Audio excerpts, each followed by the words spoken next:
E qual que é, na sua experiência, qual que é a diferença? Porque dá a impressão que tem célula, grupo, que passa a ser um culto doméstico.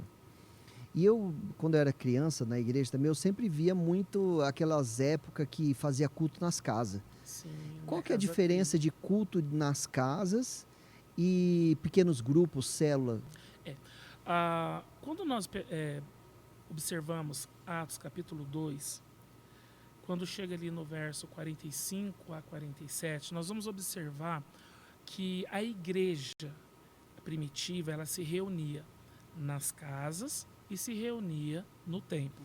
Então, Isso. a igreja tinha dois lugares para se reunir. Os dois lugares era com o objetivo de cultuar. Porém, a forma, vamos dizer assim, a liturgia, a dinâmica era diferente. Por quê? Porque na igreja eu venho para cultuar a Deus, eu tenho louvor, eu tenho o meu lugarzinho que eu fico virado para frente, eu tenho um ministro que vai estar falando, ministrando e eu vou estar acompanhando.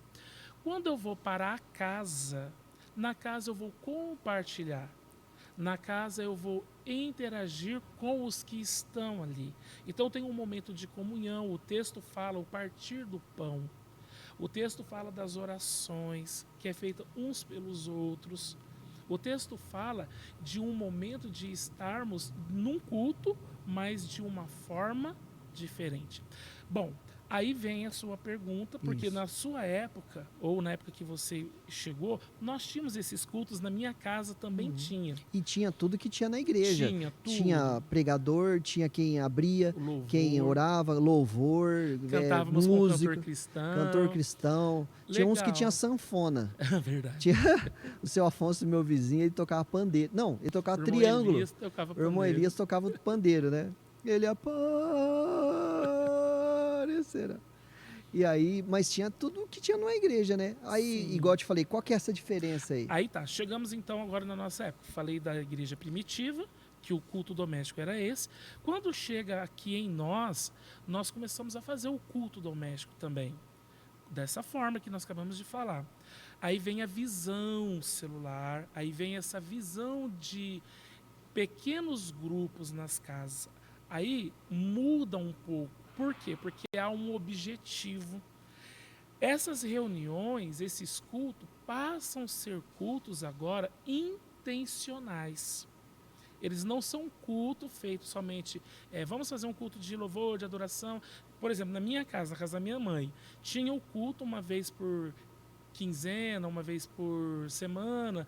O irmão Afonso fez culto, o João Batista, pai do Mateus, fez culto, o próprio pastor Eupídio fez culto na casa dos meus pais e juntava muitas pessoas. Então eu me lembro que eu ocupava a sala, ocupava a cozinha e ocupava a área de fora.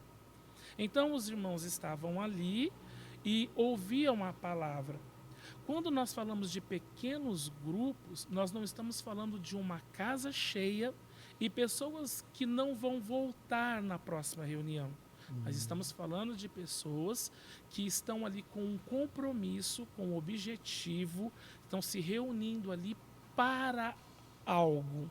Então, o pequeno grupo, além de ter o culto, entre aspas, tá? Porque ele pode ser dinâmico, ele pode ser feito debaixo de uma árvore, ele pode ser feito numa praça. O pequeno grupo pode se reunir até dentro de um ônibus, se quiser. Ele Tem não gente que tem faz lugar. pequeno grupo em faculdade, escola. Faculdade, escola, muito bem lembrado. Se você quiser fazer o seu pequeno grupo na rodoviária, interagir com as pessoas que estão ali. Então, a diferença está aí. Como você pega um culto doméstico e faz isso? Não tem como. Agora, um pequeno grupo com intenção, ele é intencional. Então, pequenos grupos multiplicadores.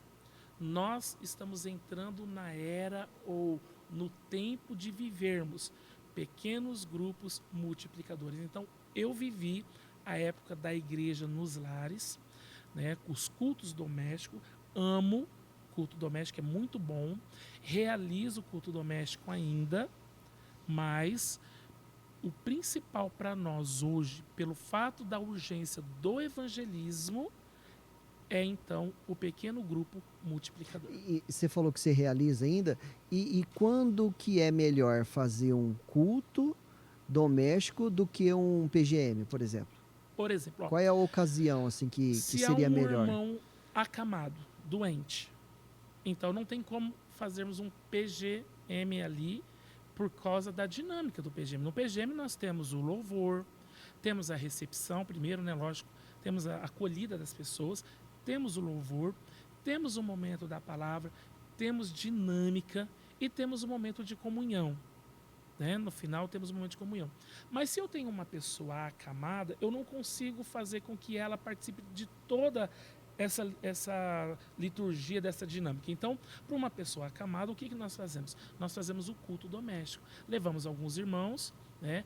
De preferência um que tem um violão, cantamos uns louvores. O louvorista. Um louvorista, é isso. Cantamos uns louvores ali e juntamente com a família oramos. Oramos pelo enfermo, pelo irmão que sofreu um acidente, pelo irmão que está em estado terminal.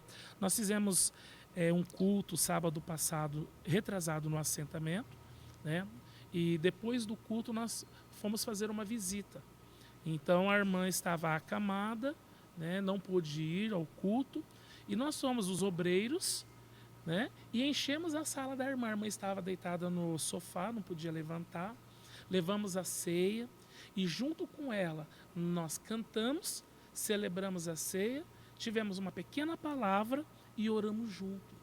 Então esse é o culto doméstico. Então deixa eu ver se eu entendi. É mais para ir colocar uma pessoa que não pode estar na igreja, trazer ela para a comunhão, do que algo evangelístico de primeiro momento. O culto doméstico, sim. O culto é mais para adorar a Deus junto. É para levar o culto até lá. Isso, levar a igreja até o necessitado, para poder do ele que o cultuar necessitado Deus. não tem como vir para a igreja. É, isso mesmo. Ah, entendi.